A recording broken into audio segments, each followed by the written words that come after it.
Hello everyone! Ayan, ngayon lang ako naka-vlog ulit kasi guys, may ikwento ako sa inyo about dito sa aking alaga na si Tufi. Ay, nagkasakit siya. 4 days siyang hindi kumain. Tapos yung pangalawang araw na yun guys is dinala namin siya sa doktor kasi hindi talaga siya kakain. Tapos ang sad niya.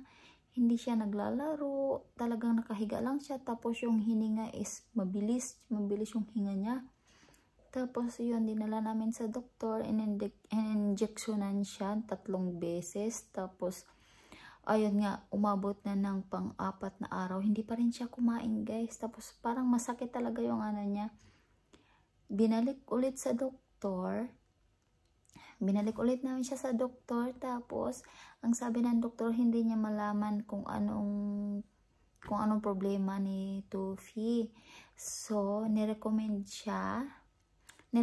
kami ng doktor na pupunta doon sa ibang doktor. So pumunta kami kasi doon guys, nirecommend niya doon kasi may machine siya pang x-ray or ultrasound sa mga pet.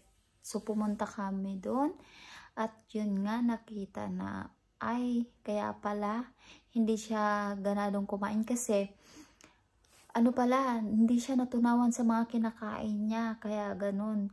Kaya siguro masakit yung tiyan niya, kaya hindi siya makakain, nakahiga lang talaga siya.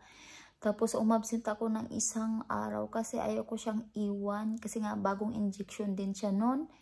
Tapos pag uwi ko kasi noon sa bahay, hala ka, may ano na, umiihi na siya kung saan man siya nakahiga, umiihi na lang siya, hindi siya pumupunta doon sa toilet niya. So ang nangyari, ang ginawa sa kanya ng doktor is, kinalbo ang kanyang tiyan. Tingnan nyo guys, ayan siya, tulog siya, kinalbo yung tiyan niya, ayan. Ay sorry. Ayan, kinalbo siya dito kasi in-ultrasound siya. Tapos ito yung buntot niya guys. Oh. Ayan yung buntot niya. Tinanggalan siya ng buhok. Ang cute ah. Ang cute ni Tufi. Ngayon, okay naman na siya kasi nakatae siya guys ng 2 beses na. Kasi may binigay yung doktor kung anong dapat inumin niya para mailabas nga yung dumi. Yung poop niya. Ito yun guys oh. Ito pinainom sa kanya at nirecommend din ng doktor is ito, oil siya para dumulas yung ano ba yung tawag doon, intestine niya. Yung daluyan ba natin ng ano, tama ba ako?